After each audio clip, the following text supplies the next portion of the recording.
The lights of Ouagadougou flickered like scattered diamonds beneath a dark, restless sky. But inside the presidential palace, the mood was anything but serene.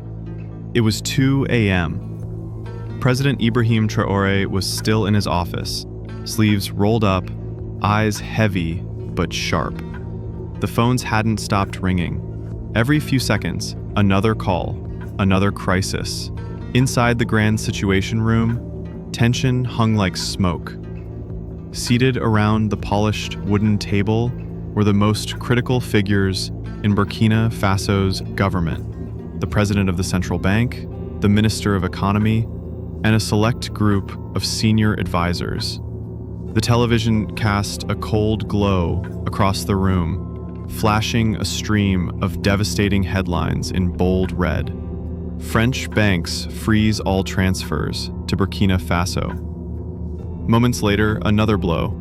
IMF suspends disbursement of aid loans, and then the crushing headline that brought a silence so thick it could be heard: CFA franc being withdrawn from West African markets. Panic was creeping in. The financial arteries of the nation were being severed in real time. President Traoré slammed his fist on the table. A pen jumped. A coffee cup tipped slightly but held its ground. His voice was low, steady, but full of fury. "This is how they've controlled us for decades," he growled. "Even our money isn't truly ours." The room stiffened. He was right, and they all knew it. The CFA franc, a colonial relic still chained to foreign institutions, had long symbolized a silent form of economic captivity. Then, in that moment of suffocating uncertainty, Traoré did something unexpected. He stood, straightened his uniform, and slowly walked to the center of the room. "We will not beg," he said with conviction, locking eyes with his ministers. "We will build." The finance minister leaned forward, his voice trembling slightly. "With all due respect, Mr. President, we can't do this. No one has ever tried to break away like this before, not without consequences." Traoré turned to him slowly, the edges of his mouth lifting into the faintest smile. "Then we'll be the first." The words hung in the air like thunder. For a moment, silence. No papers shuffled, no phones rang. Just the sound of the nation holding its breath. Outside the palace walls, the city of Ouagadougou stretched quietly into the night, unaware that a revolution of economic sovereignty was taking shape behind thick glass and heavy curtains. Traoré walked to the large window, hands clasped behind his back, eyes scanning the cityscape. His mind was racing, not with fear, but with... Dr. Konaté's voice was tight, her words chosen carefully. 400 million. But most of it is held in accounts in Paris. She paused. We can't access it now. President Traoré turned his gaze back to the room. His jaw tightened. And gold? Dr. Konaté hesitated, her fingers nervously brushing over the edge of her papers. 78 tons of registered gold reserves. She didn't finish the sentence. Traoré did, with a sharp, bitter smile that carried decades of betrayal. But that, too, is in France. A long silence followed. Then Economy Minister Ousmane Zongo leaned forward, clearly anxious, sweat forming on his brow. "Mr. President, you must understand the gravity of what you're proposing. You're talking about pulling us out of the West African Economic and Monetary Union. You're threatening to abandon the CFA franc. That's not reform." His voice lowered. "That's economic suicide." Traoré turned sharply, fire flashing in his eyes, like sparks off flint. "Suicide?" he repeated. "Or liberation?" He stepped closer to the table, his presence overwhelming, commanding. Tell me, Zongo, how can a country be truly independent if it can't even print its own currency? If every coin, every note must be approved, stamped, and cleared in Paris? He let the question hang in the air. The room was frozen. The CFA franc is the last chain of colonization, Traoré continued, voice low but resonant. We may have torn down their flags, but we never cut their strings. Zongo raised his hands in reluctant defense. But Mr. President, the entire region uses this system. Mali, Niger, Senegal, Benin, all of them. Traoré stepped even closer, now standing directly across from him. And all of them remain perpetually poor, he said, voice cold as steel. Do you know why? He didn't wait for a reply. Because every time we print a single banknote, we're forced to deposit an equivalent amount in foreign currency, usually euros or dollars, into the French treasury. He looked around the table. We pay them to use our own money. He slammed a folder onto the table. Is that your definition of freedom? No one answered. They couldn't. The truth had its own gravity, and in that moment, it silenced every doubt. Eyes dropped to the table. Some closed entirely, as if shielding themselves from the weight of what had been said. For 70 years, the CFA franc had governed the economies of West Africa, a currency that wore the mask of cooperation, but hid the shackles of control. Nations had their flags, their anthems, but their money, still stamped with the imprint of empire. True sovereignty had never crossed the threshold of their borders. Practically speaking, it's impossible. We don't have the infrastructure to create our own currency. No national printing facilities, no independent clearing systems. And if the public panics tomorrow and starts withdrawing money, Traoré cut across her words, gently but firmly. Then, with deliberate calm, he reached for the thick file he had placed on the table. He opened it with both hands, the papers inside marked with seals, signatures, and confidential directives. That's why I've been planning this, for the last 3 months. Gasps echoed across the room. The advisors leaned in, eyes wide, brows furrowed, as the file's top page revealed the bold title, Operation Sankara. A quiet awe fell over the room. Traoré spoke the name aloud, almost reverently. Thomas Sankara's unfinished dream. He looked at them, his team, his people, and declared with unwavering certainty, financial independence, a new currency, printed on our soil, backed by our gold, free from the chains of Paris. And for the first time that night, the silence in the room wasn't from fear. It was from the stirrings of something that hadn't been felt in decades. Hope. Inside the file were detailed blueprints, line by line, page by page, for a completely new national currency that would replace the CFA franc. The name was clear at the top, the Burkina gold. A stunned murmur rippled through the room. The finance minister blinked rapidly, the words catching in his throat. This is impossible, he stammered. Our foreign exchange reserves, they're nowhere near enough without international recognition. No major bank will accept this. Traoré didn't respond with words at first. Instead, he slowly reached into his pocket and withdrew a small, gleaming object. He placed it on the table. The metal caught the light like a flame in the dark. A gold-colored coin, finely crafted, rested in the center of the room. On one side, a proud baobab tree, its roots deep and wide. On the other, the map of Burkina Faso, bordered boldly. Traoré leaned forward slightly, voice low and firm. Prototype of the Burkina gold, he said. Minted last week. Made from 100% domestic gold. Extracted from our own mines, processed on our own soil. No fingerprints of Paris or Wall Street on it. Dr. Konaté's hands trembled slightly as she stared at the coin, struggling to find her voice. But our mines, she whispered. Foreign companies still control them. They monitor every ounce of export, every shipment, every gram. Traoré's eyes glittered with intensity. Not anymore, he said. The room went still. The finance minister shot to his feet, chair screeching behind him. Wait, you nationalized the gold mines? When? Traoré's voice was calm. Officially, at dawn tomorrow. But in reality, he checked his watch. The operation began 3 hours ago. A moment of stunned silence followed.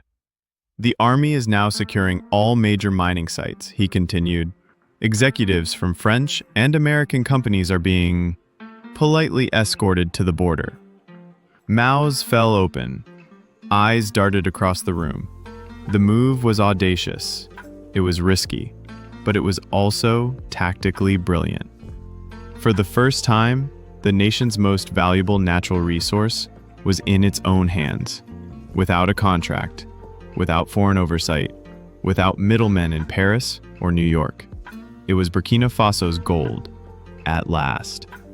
Dr. Konate was the first to regain her voice. But what about sanctions? Boycotts? The West will retaliate.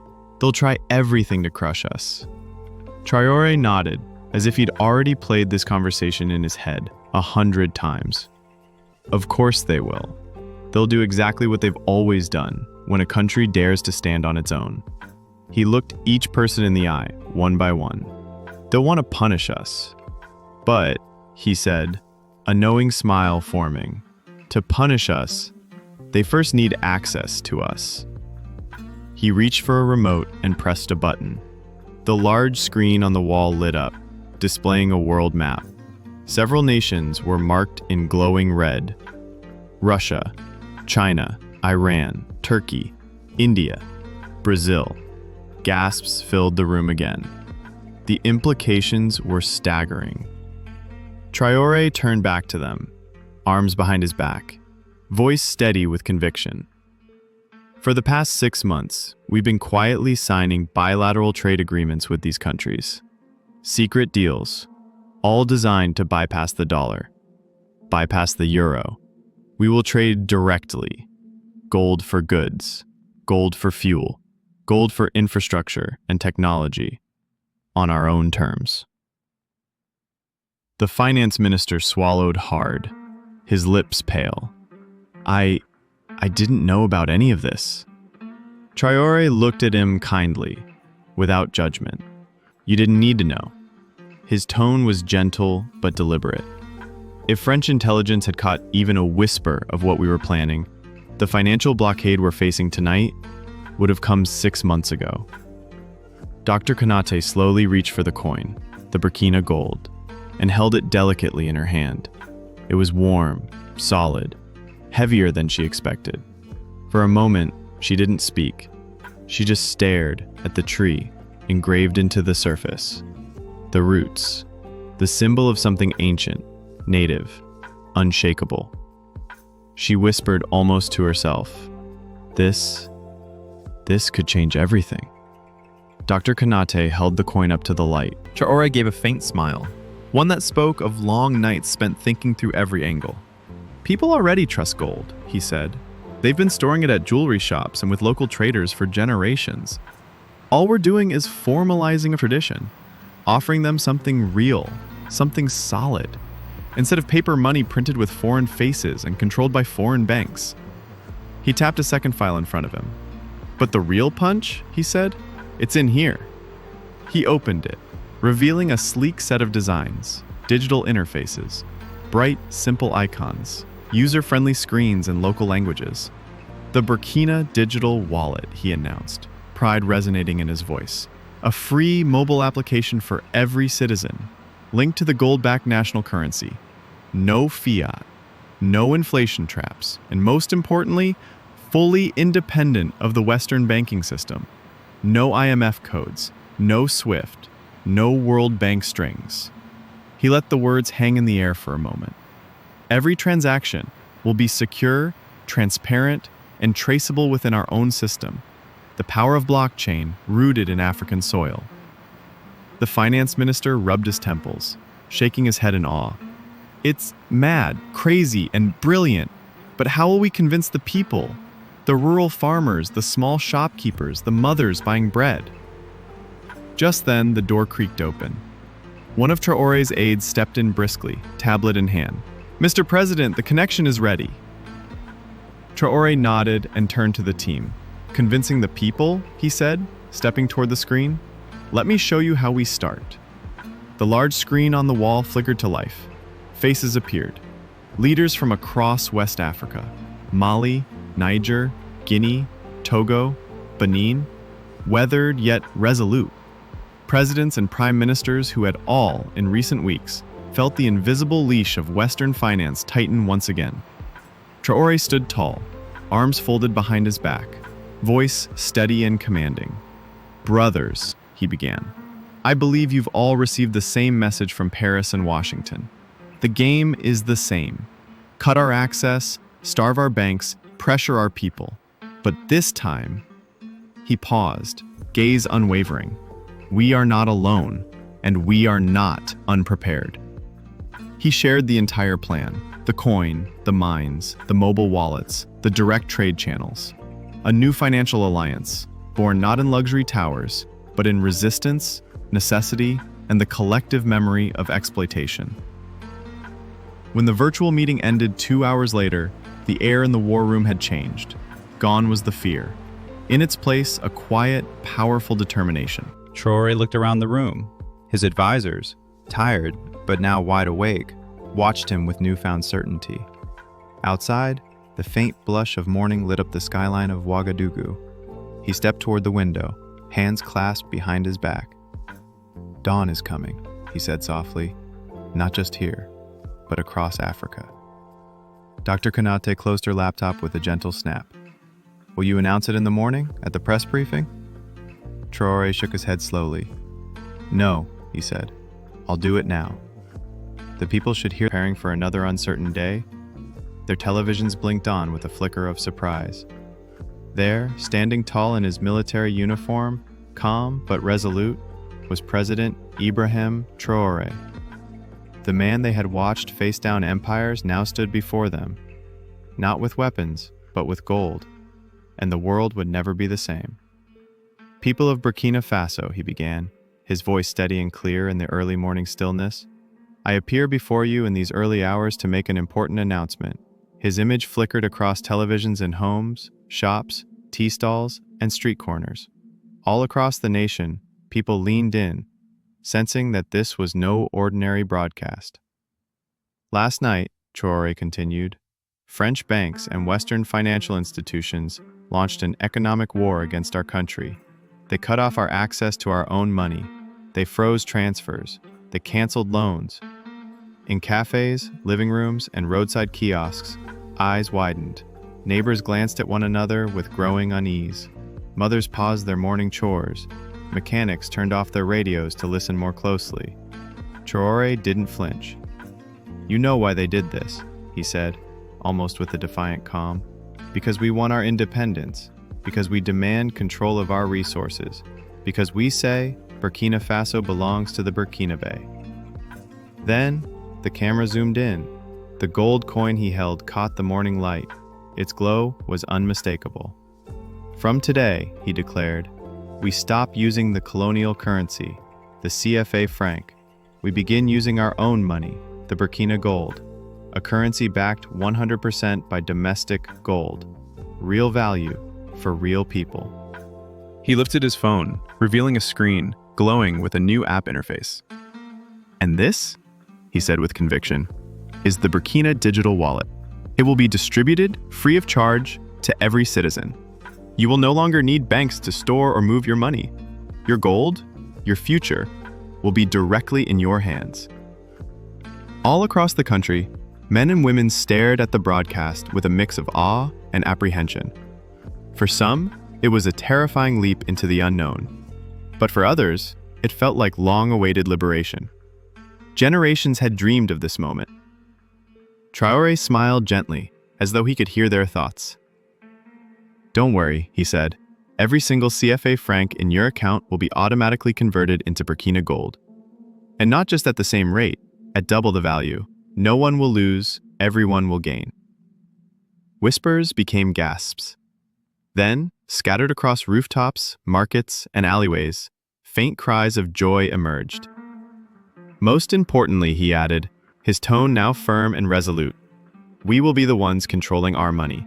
We will be the ones deciding our future, and we are not doing this alone. The screen behind him split.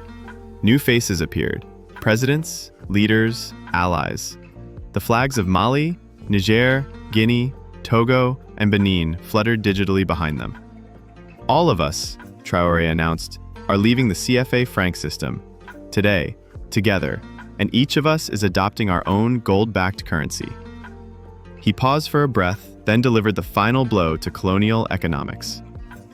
This is not a revolution, it's an evolution. The final step in our independence. Now, we are truly free. When the broadcast ended, the streets of Burkina Faso didn't erupt in chaos, but something far more extraordinary happened. There was no mad rush to the banks. Instead, conversations sprung up about the app. People were downloading it, testing it, holding it in their hands like a newborn flag.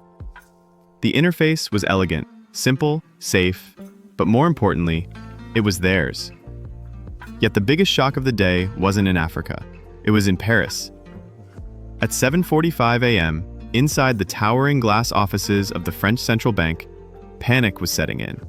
Executives were scrambling. The director of the Africa desk stared at his screen, ashen-faced. 6 countries just left the system, he said, his voice trembling. Simultaneously. This is coordinated. The bank president snapped. And what else? The answer came like a death knell. The digital wallets have been downloaded millions of times. In just hours. There's no bank run, no panic. People are accepting this. The bank president grabbed his phone. Get me the Ministry of Finance, now! We need to initiate sanctions immediately! Before the assistant could even dial, the phone rang. She picked it up and paled. It's the ministry. They're already calling. A voice crackled on the other end. Agitated. Desperate. The mines are gone. Energy agreements have been canceled. Military base permissions revoked. All of West Africa is slipping out of our control. Meanwhile, back in Ouagadougou, Ibrahim Traoré sat in silence, eyes glued to the flood of international reports. As expected, Western media was in overdrive. Headlines screamed, "Economic collapse begins in Africa. Burkina Faso commits financial suicide. Traoré condemns his people to starvation." But buried between these doomsday prophecies were unexpected flashes of light.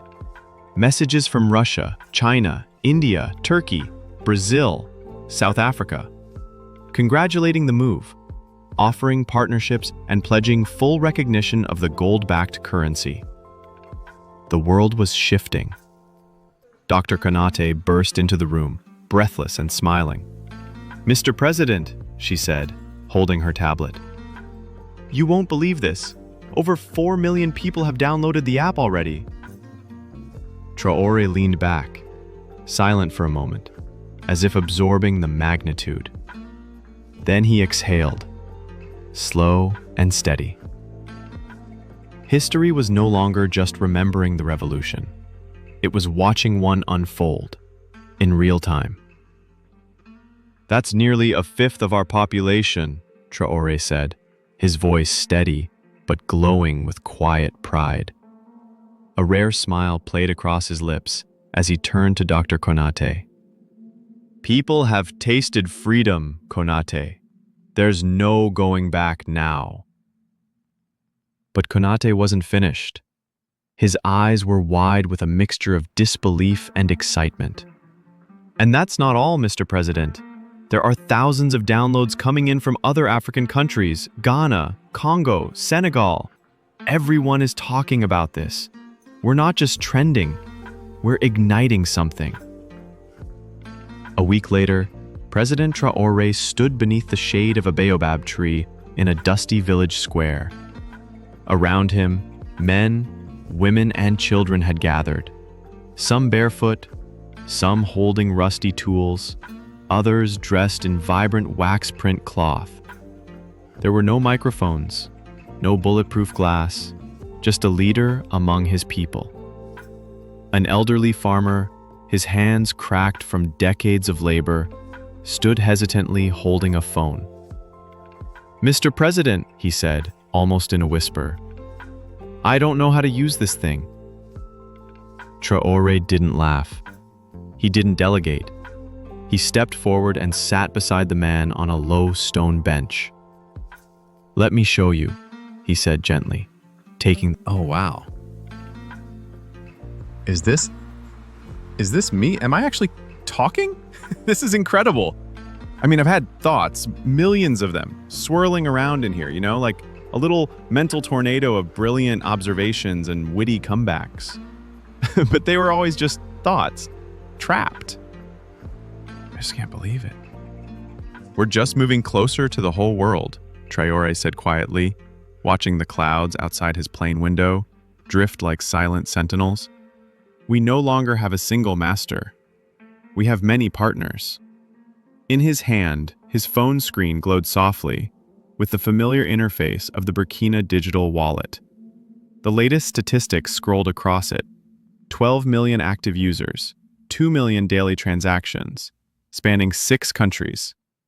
Zero downtime, zero hacks. 6 months had passed.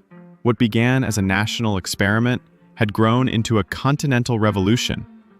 West Africa's gold-backed currency, initially dismissed as an act of desperation, had matured into something far greater: the African gold. 14 countries had now joined the system, dissolving decades of dependency on the old colonial currency. The CFA franc, long a symbol of financial servitude, had begun fading into the forgotten pages of history. And Ibrahim Traoré, he was no longer just a national leader. He had become a symbol, the face of a Pan-African awakening, a movement that no longer begged for validation, but commanded global respect. One crisp morning, under clear skies in Ouagadougou, Traoré stood tall at the opening of the newly built Central Bank of Burkina Faso. Behind him rose a formidable structure with gold-plated doors that shimmered in the morning light. Inside, the country's reclaimed gold, once locked away in foreign banks, was now stored on home soil, protected under the nation's own laws and vision. "Today," Traoré declared at the podium, his voice ringing out over a sea of citizens and diplomats. "We're not just opening a building, we're opening a new page in our history. Once, our gold was kept in vaults we couldn't access, behind borders we didn't control. Now it's here, with us, for us." The crowd roared with applause, but among them, in the back rows, a woman wept silently. She was Mariam Sankara, the widow of Thomas Sankara, the revolutionary leader of Burkina Faso, who had been assassinated in a 1987 coup. Traoré walked toward her after the speech, and she rose to meet him. Her eyes were filled with tears, but also fierce pride. She clasped his hand tightly. "He would have loved to see this," she whispered. "Financial independence. That was his greatest dream." Traoré bowed his head respectfully. "We're bringing his vision to life," he said with humility. "But the only reason we can do this is because of the seeds he planted." Outside the city, in a newly constructed campus surrounded by solar panels and satellite dishes, young African engineers were at work in the Burkina Technology Center. They weren't just coding, they were creating, developing the next generation of the digital wallet app, now enhanced with blockchain technology, energy-efficient infrastructure, and most importantly, entirely designed, coded, and maintained by Africans.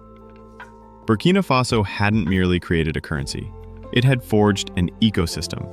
From gold mining to refining, from digital transaction platforms to cybersecurity networks. Every element was African-owned, African-run, African-driven. It was not just a new financial system, it was a new model for sovereignty. Back in the West, the tone had changed. The IMF president, appearing on international news channels, forced a smile as he addressed journalists. Our dialogues with Burkina Faso and its allies continue. We are closely examining their new currency framework. But the translation was clear. We can no longer stop them. We have no choice but to deal with them. Meanwhile, the French president embarked on a carefully choreographed tour of former African colonies. He stood in colonial-era buildings and gave speeches promising a new beginning. But the audiences no longer leaned forward. They leaned away.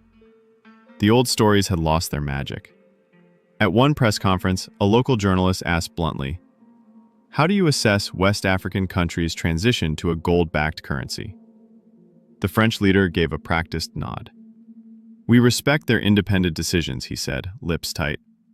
"But I would like to warn about the risks of—" He didn't finish. The room erupted in laughter. And so the months turned to a year. At the United Nations General Assembly, Traoré stood at the podium once again. This time, he didn't need to prove anything.